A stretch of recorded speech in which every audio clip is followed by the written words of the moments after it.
Students, last lecture में हमने adipic factors के बारे में पढ़ा था, जो कि मृदा के निर्माण एवं मृदा के प्रकार से संबंधित था।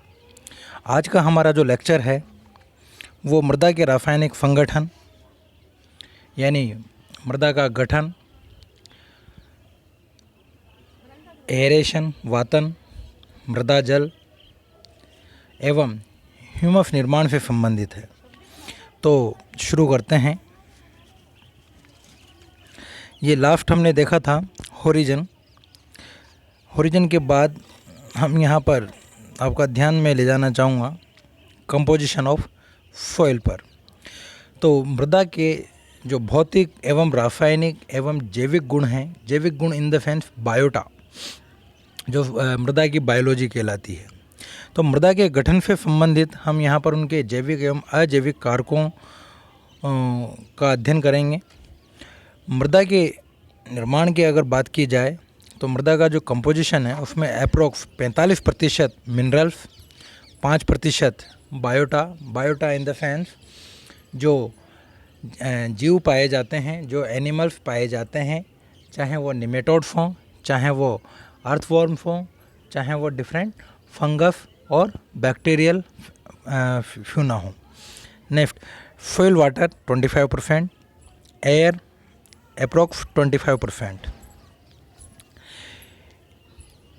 ये सब जो कंपोजिशन है 45, 5, 25 और 25% का, इस कंपोजिशन में यदि थोड़ा भी डिफरेंट आता है तो उस डिफरेंस के अनुसार मृदा का गठन भी परिवर्तित हो जाता है। मृदा का गठन परिवर्तित होने पर उसकी संरचना एवं उसके गुणों में भी परिवर्तन आता है। भौतिक गुणों की यदि हम यहाँ पर बात करते हैं तो मृदा के भौतिक गुणों में सबसे मुख्य है मृदा का गठन, मृदा जल, मृदा वायु एवं मृदा का तापमान। इन्हें हम एक एक करके अब विस्तार से इनका अध्ययन करेंगे। तो फर्स्ट ऑफ ऑल जो सबसे इम्पोर्टेंट भी है, सॉइल टेक्सचर। कई बार क्वेश्चन पूछे जाते हैं इससे रिलेटेड। मृदा गठन, मृदा के गठन की यदि हम बात करें तो मृदा के कणों के आकार एवं आमाप यानी उनकी जो शेप एंड साइज है उनके अनुसार उन्हें विभिन्न भागों में बांटा गया है। तो एक international society of soil science के अनुसार मृदा को निम्न मुख्य भागों में विभाजित किया गया है। आपको यही याद रखने हैं। एग्रीकल्चर फॉर्म में इनके परे भी बहुत सारे टाइप्स होते हैं, बट अपने को अपने परिप्रेक्ष्य से ये 4-5 बातें याद रखें। मृदा के गठन को निम्न रूपों में बांटा गया है। फर्स्ट ऑफ ऑल हम यहाँ पर देखें, सबसे पहले तो अपने को याद रखना है सबसे मोटी बजरी और सबसे बारीक मृदा। सबसे मोटी मृदा और सबसे बारीक मृदा कौन सी है? तो यहाँ पर एक फैक्टर है, देखिएगा। मोटी बजरी जिसका जो आकार है वो लगभग 5 mm से अधिक होता है। 5 मिलीमीटर जो एक सॉइल पार्टिकल की साइज है वो या उससे अधिक होता है। नेक्स्ट उससे नीचे हम आते जाएं, यदि हम बारीक बजरी पर आते हैं तो बारीक बजरी की जो साइज है वो 1 से 2 मिलीमीटर तक होती है। मिलीमीटर आप सब जानते ही हैं, 1 सेंटीमीटर में 10 मिलीमीटर होता है, तो आप 1 से 2 मिलीमीटर का उसका साइज होता है। नेक्स्ट जो मोटी बालू, हम यहाँ पर बालू रेत की बात करते हैं, सभी जानते हैं बालू को, तो 0.5 से 1 mm उसका आकार होता है। फाइन सैंड 0.22 0.5 mm और गाद या पाशु या फिल्ट जिसका आकार सबसे कम होता है 0.02 0.2 mm। थोड़ा सा अगर इसे हम यहाँ पर उल्टा चलें तो याद कीजिए 0.2 जो सबसे छोटी साइज है मृदा की, 0.02 से लेकर 0.2 mm तक, वो है फ्लिट। यानी गाद मृदा। सबसे मोटी बजरी कौन सी है? कोरफ ग्रेवल। उसका आकार क्या होगा? 5 mm अप्रोक्स। ये आपको आंकड़े याद रखने पड़ेंगे। नेक्स्ट आगे बढ़ते हैं। नेक्स्ट जो सबसे चिकनी मृदा है, उस चिकनी मृदा का क्ले का जो साइज है वो है 0.02 mm से 0.02 mm। अब एक बात आपको यहाँ पर याद रखनी है, देखिएगा, एक होती है वाटर होल्डिंग कैपेसिटी और एक एरेशन। तो यहाँ पर जो जल धारण और वातन, यदि किसी मृदा की जल धारण क्षमता अधिक है तो उसका वातन कम होगा, और यदि उसकी जल धारण क्षमता कम है तो उसका वातन अधिक होगा। अर्थात हम यहाँ पर देख सकते हैं, अगर हम टॉप से लेके चलें तो सबसे अधिक जो वातन है वो होगा मोटी बजरी का, यानी उसमें वायु अधिक मात्रा में होगी, जबकि उसकी जल धारण क्षमता सबसे कम होगी। दूसरी ओर यदि हम देखें, सबसे अधिक जल धारण क्षमता जो होगी वो चिकनी मृदा की होगी, और वहीं उसका वातन सर्वाधिक कम होगा। अर्थात हम यहाँ पर कह सकते हैं कि एक दूसरे से अपोजिट होते हैं। हमने देखा है कि जब हम प्लांट्स को ग्रो करते हैं तो ग्रो करते समय उसमें थोड़ी बजरी मिलाई जाती है। बजरी इसी वजह से मिलाई जाती है, यानी मोटी रेत इस वजह से मिलाई जाती है ताकि उसमें एरेशन बना रह सके। ओके, नेक्स्ट हम आगे चलते हैं।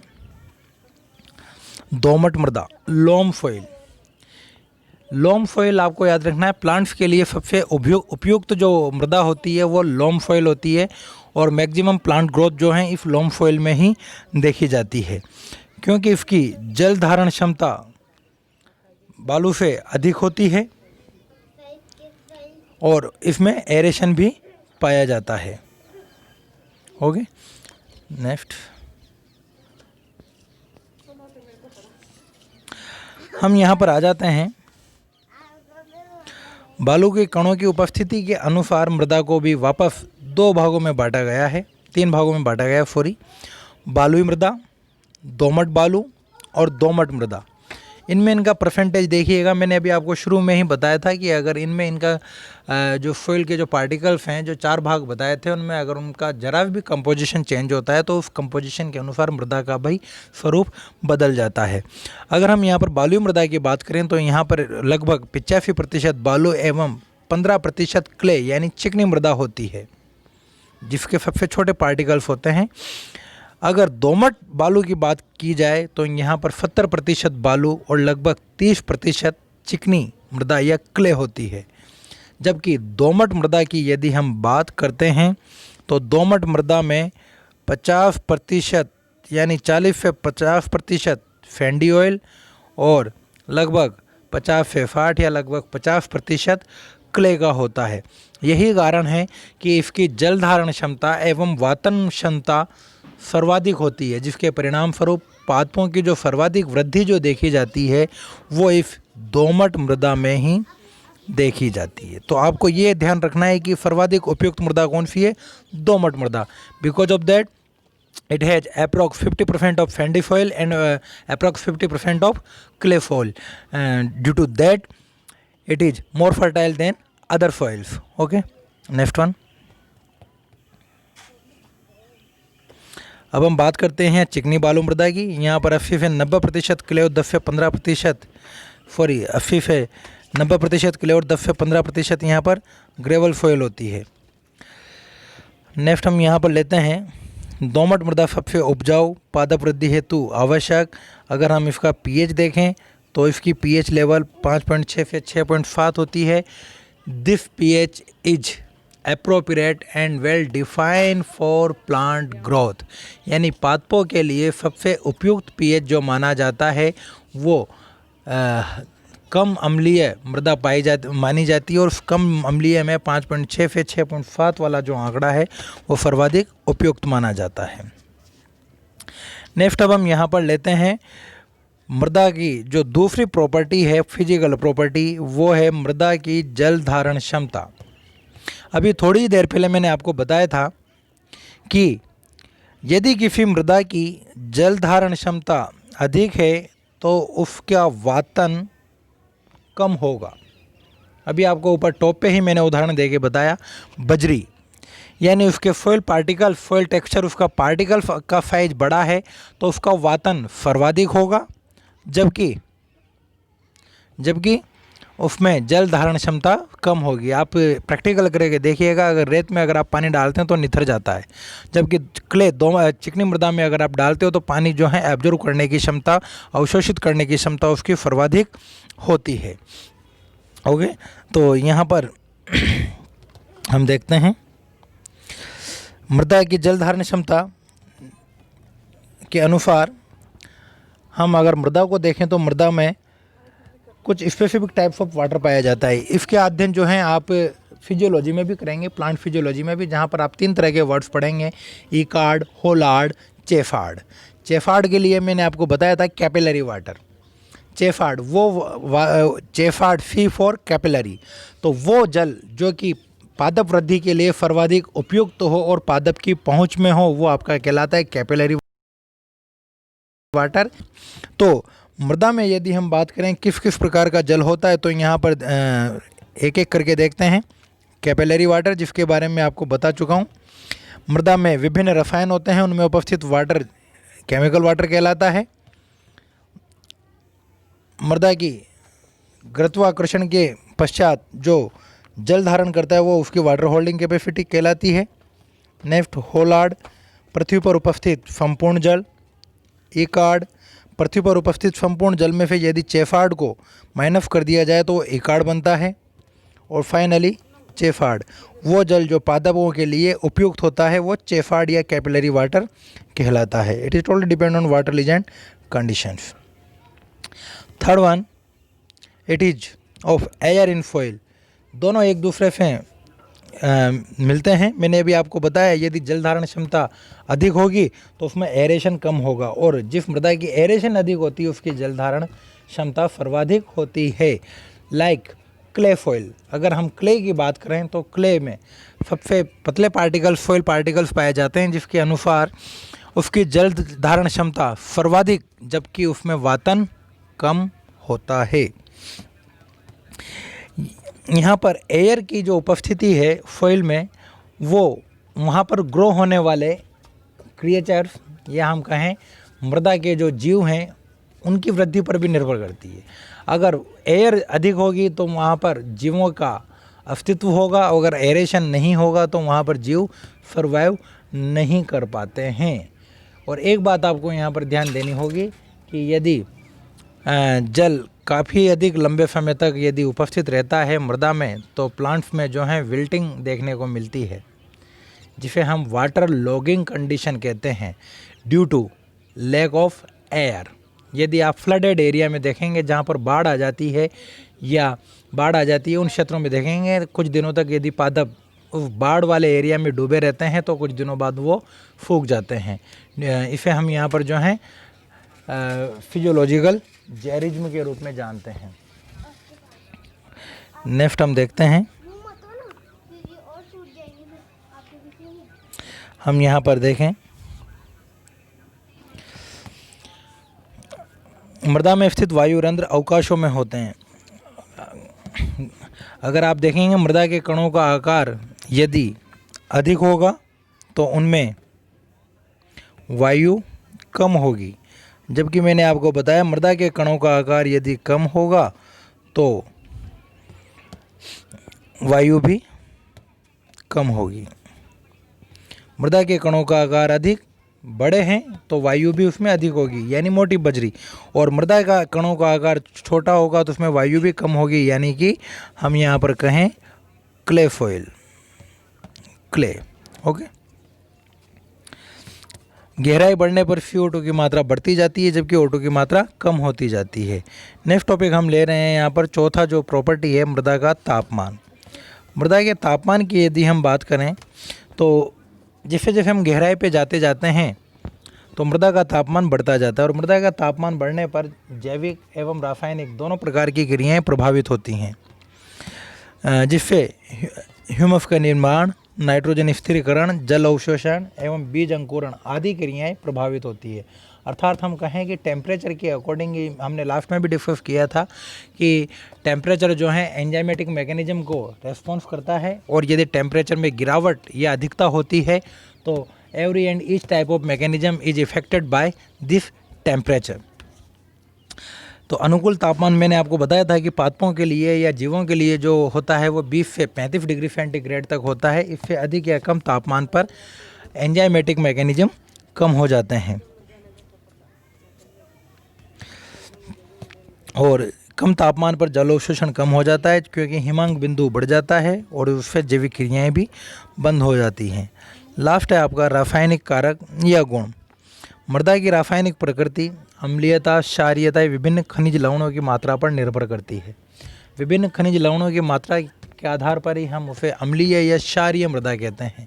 वी आल्सो नोन दैट कि पादपों की वृद्धि के लिए जो सर्वाधिक उपयुक्त मृदा होती है वो कौन सी मृदा होती है? अम्लीय मृदा। ओके, तो हम यहाँ पर अम्लीय मृदा की जो pH है वो कितनी होनी चाहिए मैं आपको पहले ही बता चुका हूँ। pH होनी चाहिए 5.6 से 6.7, यानी 5.6 से 6.7, ये यहाँ पर इसका pH होना चाहिए। ओके, हम यहाँ पर इसे कंप्लीट करते हैं। नेक्स्ट जो है इसका जो पार्ट है वो आपको है ह्यूमस निर्माण की क्रिया। बहुत ही इम्पोर्टेंट टॉपिक है, एग्जाम में आपके लगभग 5 मार्क्स का आता है। What is humus and what is the process of humification. Humification के साथ ही एक प्रोसेस और जुड़ जाता है जिसे हम कहते हैं खनिजीभवन या मिनरलाइजेशन। तो हम यहाँ पर बात करते हैं ह्यूमस की। ह्यूमस क्या होता है?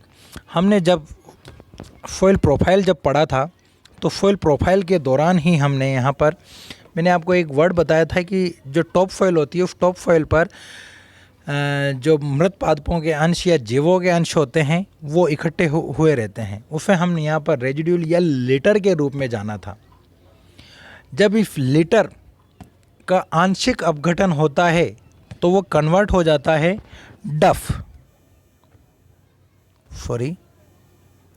वो कन्वर्ट हो जाता है डफ, और डब के बाद जब इसका पूर्ण अपघटन हो जाता है तो फाइनली कन्वर्ट हो जाता है ह्यूमस में। अर्थात हम यहाँ पर कहें तो इसकी जो क्रिया है लिटर का अपघटन, आंशिक अपघटन होता है तो डब में कन्वर्ट होता है और डब का जब पूर्ण अपघटन हो जाता है तो वो कन्वर्ट हो जाता है ह्यूमस में।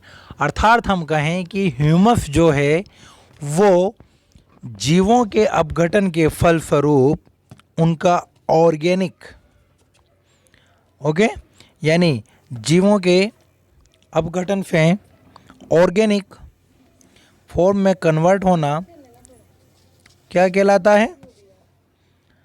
ह्यूमिफिकेशन। जबकि इस ऑर्गेनिक का इनऑर्गेनिक में कन्वर्ट होना क्या कहलाएगा? मिनरलाइजेशन। ओके, तो हम इसे देखते हैं एक बार तरीके से। ह्यूमस निर्माण की क्रिया। मृत एवं फिफ्थ भाग जो पड़े होते हैं उन्हें लिटर कहा जाता है। इस लिटर का आंशिक अपघटन होने पर ये काय में कन्वर्ट हो जाते हैं? डफ। जब इसका पूर्ण अपघटन हो जाता है तो वो गहरे भाग में परिवर्तित हो जाते हैं जिसे क्या कहा जाता है? ह्यूमस। ओके, वो ह्यूमस में परिवर्तित हो जाता है। देख तो नीचे को आएगी। ह्यूमस निर्माण की इस प्रक्रिया को ह्यूमिफिकेशन कहा जाता है।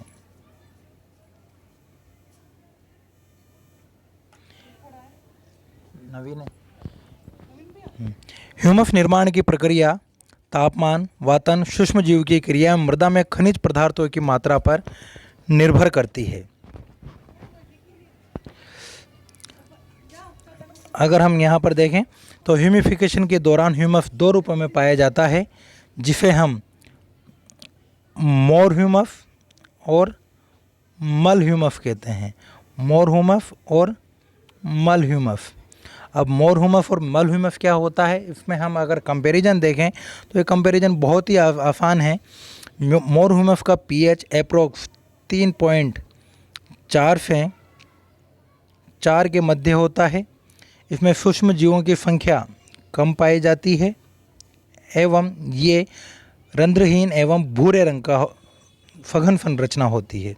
जबकि यदि हम बात करें मल ह्यूमस की, तो यहाँ पर आप देखिएगा इसका पीएच लगभग 5 होता है एवं इसमें सूक्ष्म जीवों की संख्या अधिक पाई जाती है, रंध्र में होता है, इसका टेक्सचर थोड़ा ढीला होता है। अगर आप देखें तो जो आप खाद वगैरह देखते हैं तो वो थोड़ी भुरभुरी सी होती है, वो भुरभुरी, इसका थोड़ा जो गठन होता है वो ढीले प्रकार का होता है। और इस भुरभुरी का कारण है उसमें वातन का होना, और वातन यदि अधिक होगा तो वो पादपों की वृद्धि के लिए अधिक उपयुक्त होगा।